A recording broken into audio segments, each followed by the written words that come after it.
What? What is this? $29,000 for a battery? Oh, but sir, you forgot there's another $20 charge for coolant. Today, guys, we're going to be talking about the ridiculous cost of auto repairs when they bring their vehicles in for service. Let's get started.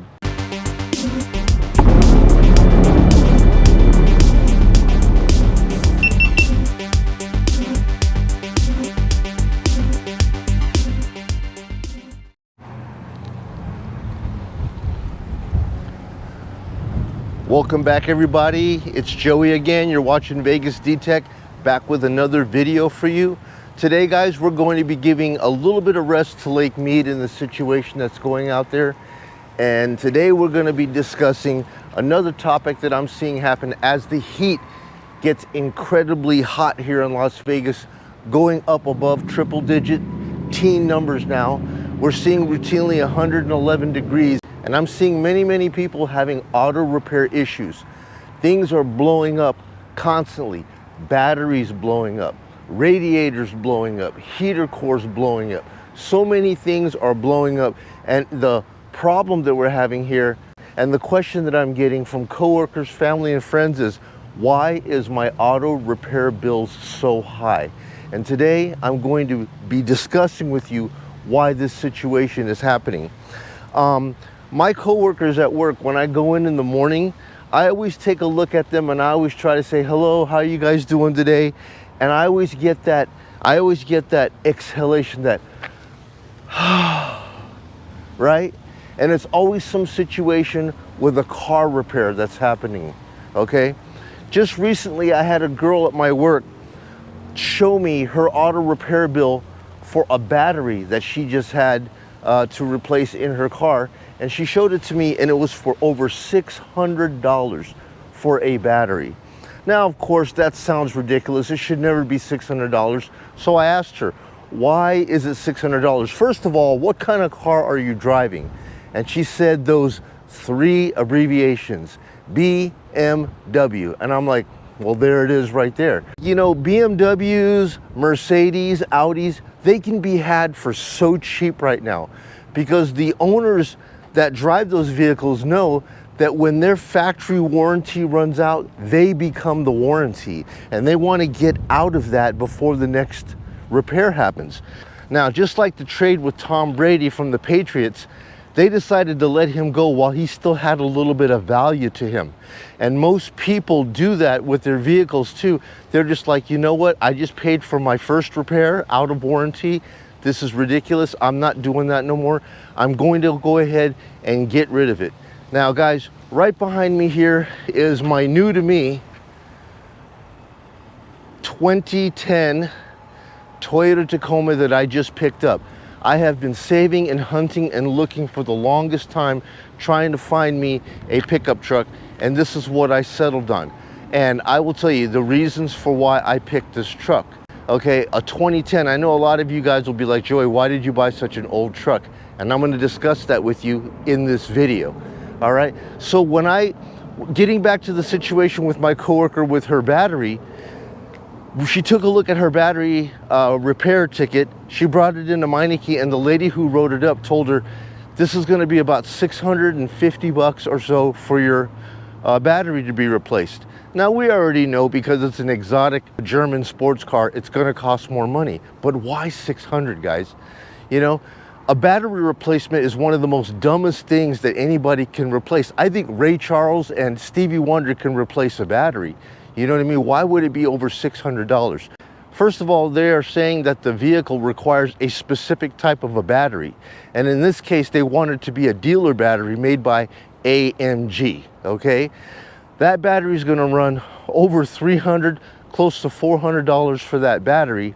And then to replace it, get this, is another $200. My coworker tells the service writer, I'm not paying the $600 for a battery. There's gotta be a cheaper alternative. She goes, I have a Duralast in my car right now. That is an AutoZone battery. Why can't you just replace it with what's in there?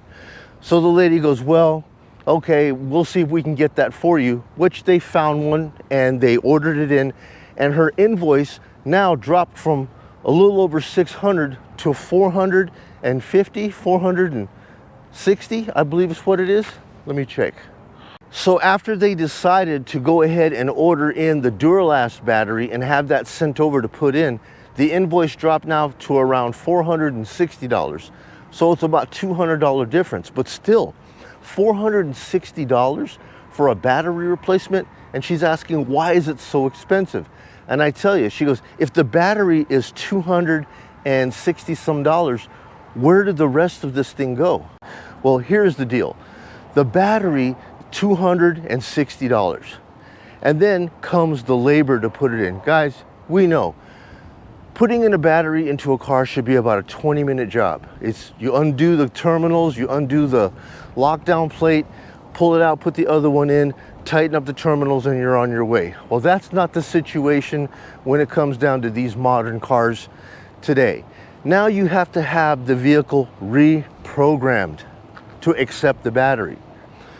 The bamboozling is you just cannot replace parts anymore without reprogramming the car to accept that part.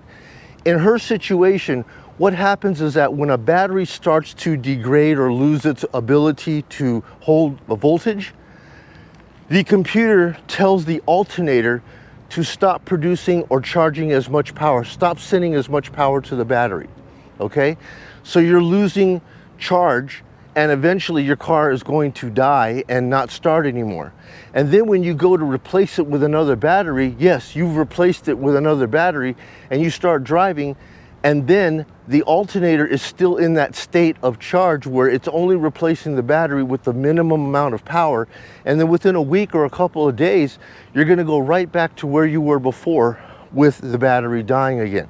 So what has to happen here is that the battery is replaced at $260 some, and then you got another $150 to $200 for the reprogramming, which is basically going into the computer and telling the computer to allow the alternator to replenish power to the battery again at 100%. And that labor alone is going to be the access fee or the luxury fee that you have to pay in software to reprogram your car to accept the repair.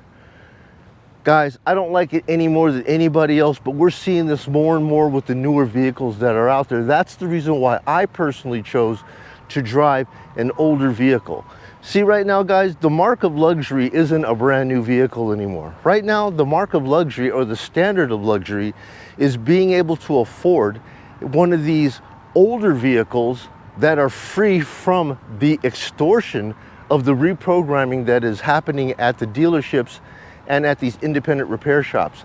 Now, I don't blame all these independent repair shops. They've got to make money, and they too have to pay certain amount of fees in order to unlock the access to fix these cars. Just recently, the CEO of Ford, Jim Farley, has tried to convince Congress to go ahead and pass into law the right for the dealers to be the only person that can fix your vehicle. They're trying to say, hey, look, you know what? We don't want people messing around with the cars. We want it to be exclusive to the dealership. They're outright saying that for the safety of the public, they don't feel that independent repair shops or the DIY do-it-yourself mechanic is smart enough to work on a car, and that if they touch these components, they could cause safety concerns. Guys, I'll be honest with you. I've been around automotive pretty much my entire life since high school. I know you could be stupid. If you're a stupid mechanic and you fix brakes wrong, take shortcuts, if you don't tighten the lug nuts on your wheels, that's a safety concern right there.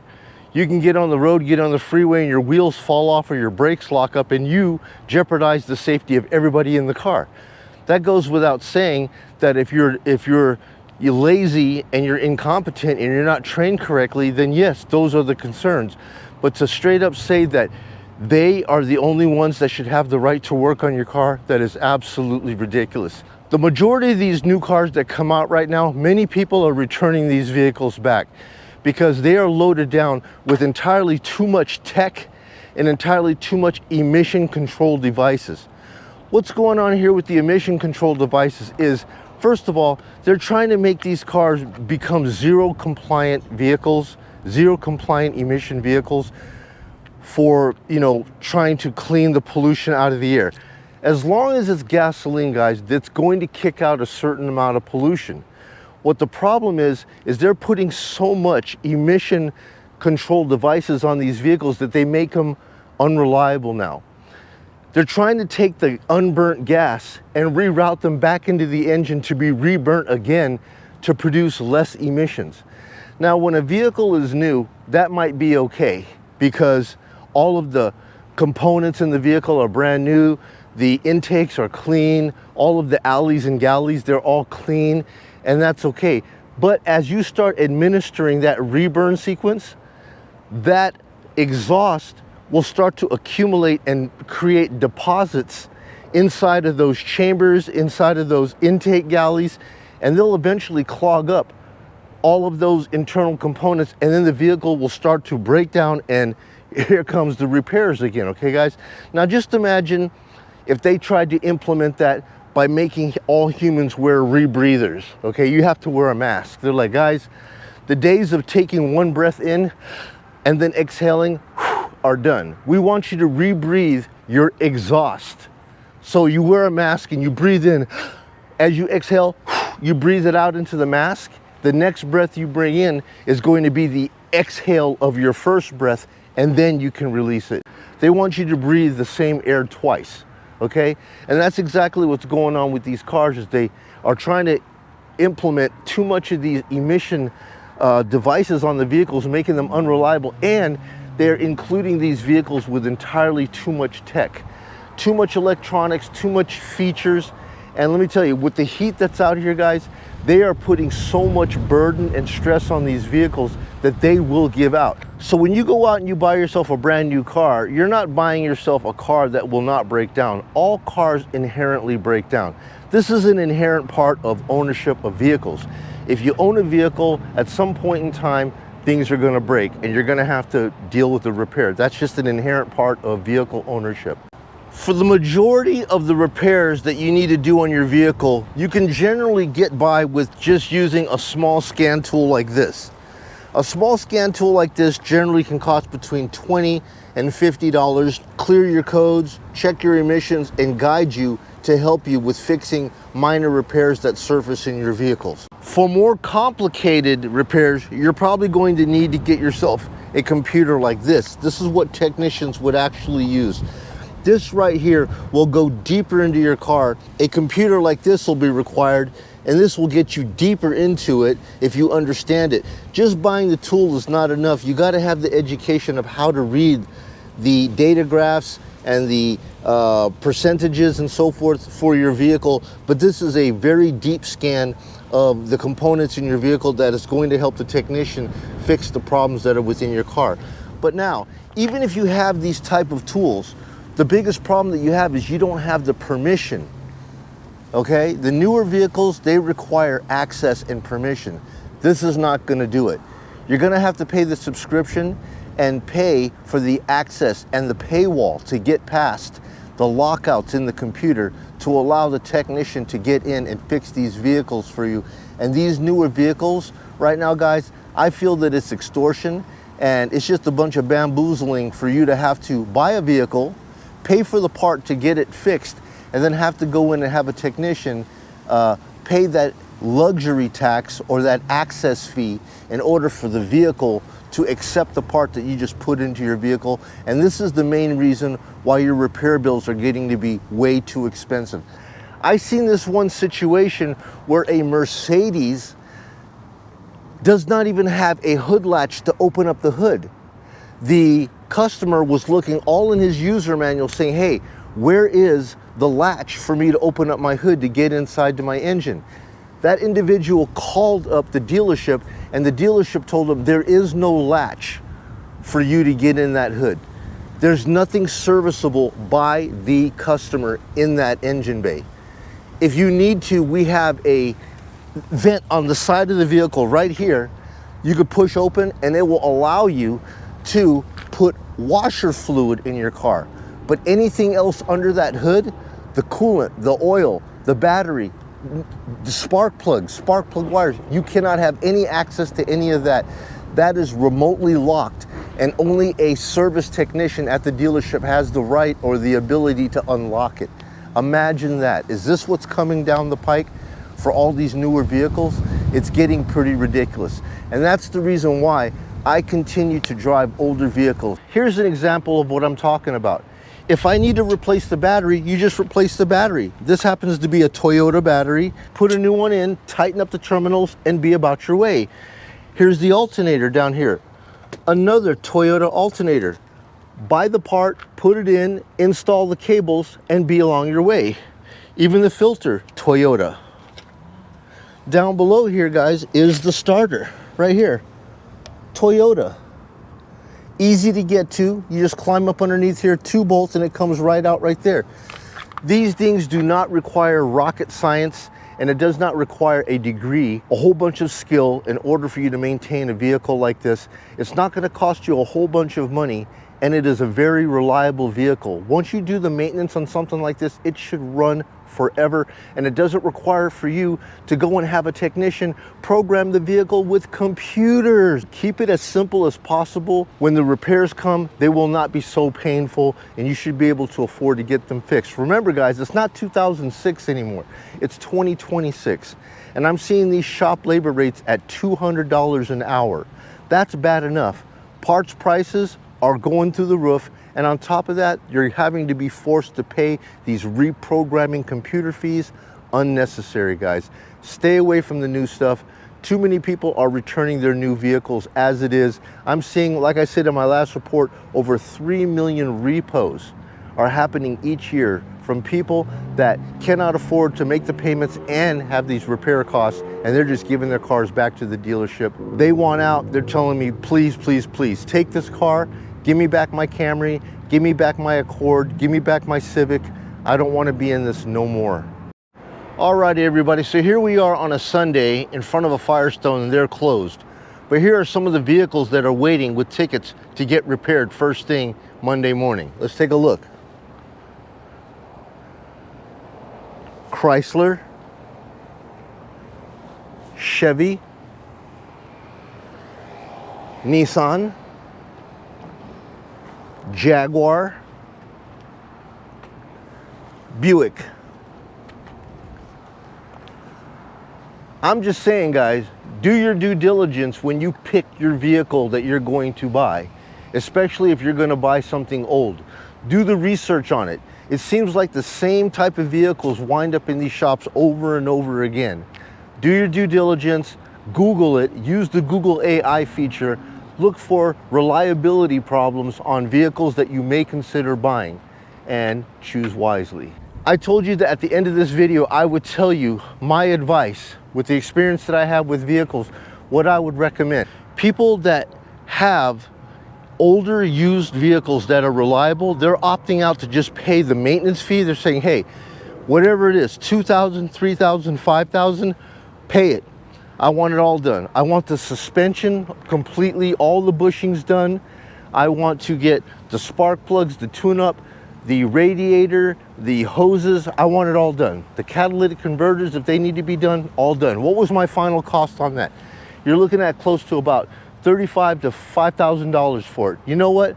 I would rather pay the $5,000 and get that done and over with and have every single thing serviced on this vehicle. My truck right here that I picked up, it was from the original owner, okay? And it has 140,000 miles on it. With all the proper maintenance done in this truck here should easily hit 200, 250, 300,000 miles. Now, I told you already at the end of the video what I would recommend for you.